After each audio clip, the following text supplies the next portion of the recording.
Hello, എല്ലാവർക്കും നമസ്കാരം. ഇന്നിപ്പോൾ ഞാൻ ചെയ്യാൻ പോകുന്നത് എൻ്റെ വീട്ടിലൊരു മാവുണ്ട്. അപ്പോൾ അത് ഇതുവരെ കാച്ചിട്ടുണ്ടായിരുന്നില്ല. എന്തായാലും ഇത്തവണ മാവ് കാച്ചി ഒരു 2-3 മാമ്പഴം കിട്ടി. അപ്പോഴാണ് മനസ്സിലായത് ഇത് വളരെ നല്ലൊരു മാവാണ്. എന്താ അതിൻ്റെ പേരെന്ന് എനിക്കറിയില്ല. നല്ല രുചിയുള്ള മാങ്ങാണ്. അപ്പോൾ ഈ മാവ് കണ്ടമാനം ഇത്തിക്കണ്ണിയെ കയറിപ്പോയി. അപ്പോഴാണ് നമ്മൾ ലെയർ ചെയ്തതിനെക്കുറിച്ച് മനസ്സിലാക്കിയിട്ട് ഒന്ന് ലെയർ ചെയ്ത് കുറച്ച് തൈ ഉണ്ടാക്കിയെടുക്കാമെന്നുള്ളതാണ് ഞാൻ ഉദ്ദേശിക്കുന്നത്. അപ്പോൾ അതിനുവേണ്ടി കുറേ മെറ്റീരിയലൊക്കെ സംഘടിപ്പിച്ചിട്ടുണ്ട്. അപ്പോൾ ഞാൻ റൂട്ടെക്സ് മേടിച്ചായിരുന്നു കേട്ടോ. റൂട്ടെക്സ് എന്നൊരു സാധനമുണ്ട്. ഇതാണ് റൂട്ടെക്സ്. പിന്നെ കുറച്ച് തേനുണ്ട്. പിന്നെ അത് കെട്ടിവെക്കാനുള്ള ചരടുണ്ട്. പ്ലാസ്റ്റിക് പേപ്പറുണ്ട്. ഇത് നമ്മുടെ പ്രോട്ടീൻ മിക്സറാണ്. ഈ പ്രോട്ടീൻ മിക്സറിലേക്ക് ഞാൻ കുറച്ചുകൂടെ കൂടി അഡീഷണലായിട്ട് എൻ്റേതായ കുറേ കാര്യങ്ങൾ ചെയ്യുന്നുണ്ട്. അത് ഞാൻ കാണിച്ചു തരാം. എൻ്റെ കയ്യിൽ കുറച്ച് ബാക്ടീരിയസ് ഉണ്ട്. ഇത് ഫോസ്ഫോ ബാക്ടീരിയ ഉണ്ട്. ഇത് കൂടാതെ ഇത് പൊട്ടാഷ് ബാക്ടീരിയയാണ്. പിന്നെ നമ്മുടെ ഇത് അസോസ്പെറിലുണ്ട്. നമ്മുടെ അസോസ്പെറിലും നൈട്രജൻ ഫിക്സിങ് ബാക്ടീരിയ ഉണ്ട്. അപ്പോൾ ഈ 3 ബാക്ടീരിയ ഞാൻ വളരെ കുറച്ച് എൻ്റെ പ്രോട്ടീൻ മിക്സറിൽ എക്സ്ട്രാ ചേർക്കുകയാണ്. ഇതാരും എനിക്ക് പറഞ്ഞു തന്നതല്ല. എൻ്റെ ഒരു പരീക്ഷണത്തിൻ്റെ ഭാഗമായിട്ട് ഞാൻ ചേർത്ത് നോക്കുന്നതാണ്. എന്തായാലും ഞാനൊന്ന് ചേർത്ത് നോക്കട്ടെ. ഇതിനകത്ത് നിന്ന് ഏതെങ്കിലും വളരെ കുറച്ചുള്ളൂ, ഒരു 10 ml വെച്ചാണ് ഞാനിത് ചേർക്കുന്നുള്ളൂ. ഇതിപ്പോൾ ഞാൻ പ്രോട്ടീൻ മിക്സറും അതുപോലെ തന്നെ നമ്മുടെ ബാക്ടീരിയയും എല്ലാവരും കൂടി, അത് കോക്കോപ്പിറ്റ് ഉണ്ട്, എല്ലാവരും കൂടി മിക്സ് ചെയ്ത് പ്രോട്ടീൻ മിക്സർ ഉണ്ടാക്കിയിട്ടാണ്. ഇത് വെച്ചിട്ടാണ് ഞാനിത് ലെയർ ചെയ്യാൻ വേണ്ടിയിട്ട് ഉപയോഗിക്കുന്നത്. ആ തേൻ തേൻ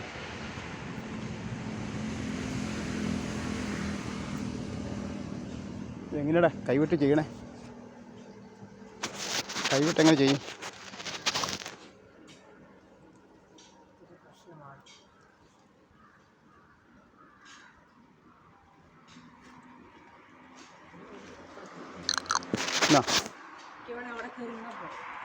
കിട്ടോ?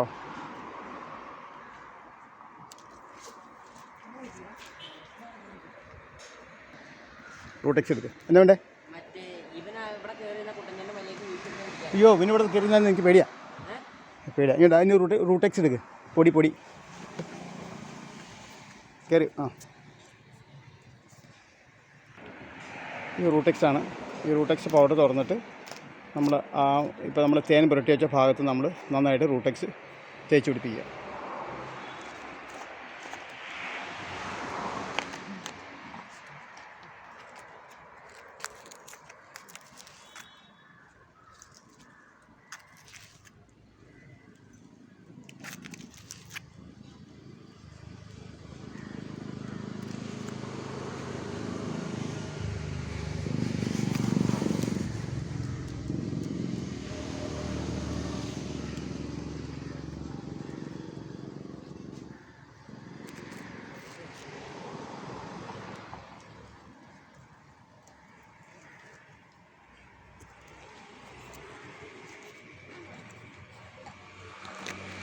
എന്നാ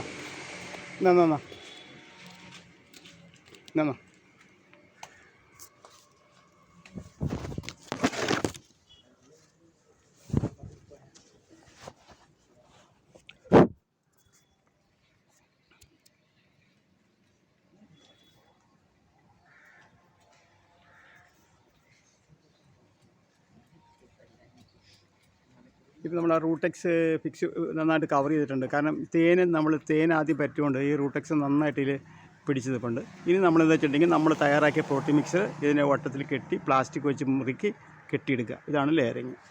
അപ്പോൾ ഇതിൻ്റെ റിസൾട്ട് ഞാൻ വലിയ താമസമില്ല ഇടാം. ഏതായാലും ഒരേ ഒരു 3-5 കമ്പ് ചെയ്യണമെന്ന് ഓർത്തിരിക്കണേ. അപ്പോൾ എന്തായാലും ഒരു മാസം കൊണ്ട് എൻ്റെ എക്സ്പേർട്സ് പറഞ്ഞുകൊണ്ട് ഒരു മാസം കൊണ്ട് ഇതിനകത്ത് വേരുണ്ടാവുമെന്നാണ് പറഞ്ഞത്. നമുക്കൊന്ന് ട്രൈ ചെയ്ത് നോക്കാം. ഓക്കെ. ഇപ്പം നമ്മുടെ വർക്ക് കഴിഞ്ഞിട്ടുണ്ട്. ഇതാ ഞാൻ ആ കൊമ്പ് കംപ്ലീറ്റ് പ്ലാസ്റ്റിക് ഇട്ട് നമ്മുടെ പ്രോട്ടീൻ മിക്സിലിട്ട് ഫിക്സ് ചെയ്ത് കെട്ടി വെച്ചിട്ടുണ്ട്. ഇതിൻ്റെ റിസൾട്ട് എന്താണെന്ന് നമുക്ക് ഒരു മാസം കഴിയുമ്പോൾ അറിയാൻ പറ്റും. അന്നേരം എൻ്റെ ബാക്കി ഡീറ്റെയിൽസ് കാണിച്ചു തരാം. അപ്പോൾ ഇങ്ങനെ ഇത് സക്സസ് ആണെന്ന് എല്ലാവരും പറഞ്ഞ കാരണം ഇത് ഞാനത് കണ്ടുപിടിച്ചൊന്നുമല്ല. ഒത്തിരി പേര് ചെയ്യുന്നുണ്ട്, യൂട്യൂബിലെല്ലാം കണ്ടു. അപ്പോൾ ഇത് തന്നെ ചെയ്ത് ജീവിക്കുന്ന ആളുകളെയും കണ്ടു. അപ്പോഴാണ് എനിക്കിങ്ങനെ ഒന്ന് ചെയ്യണമെന്ന് തോന്നി. കാരണം എൻ്റെ ഈ മാവ് ഒരു സ്പെഷ്യൽ മാവാണ്. എനിക്ക് ആദ്യമായിട്ടാണ് ഇതിനകത്ത് മാങ്ങ ഉണ്ടായത്. പക്ഷേ ഇതത് കംപ്ലീറ്റ് ഇതിനകത്ത് ഈ തിക്കണ്ണിയെല്ലാം കയറി ഡാമേജ് ആയിക്കൊണ്ടിരിക്കുകയാണ്. എനിക്ക് നന്നാക്കാൻ എൻ്റെ മുകളിൽ നിന്ന് കയറാൻ എനിക്ക് പേടിയാണ്. അതുകൊണ്ട് നോക്കണില്ല. അപ്പോൾ അടിയിലത്തെ കൊമ്പുകളെല്ലാം ചെയ്യാം. 8-10 ഇതുപോലെ തന്നെ ലെയർ ചെയ്തെടുക്കാമെന്നാണ് ഞാൻ വിചാരിക്കുന്നത്. Okay, thank you.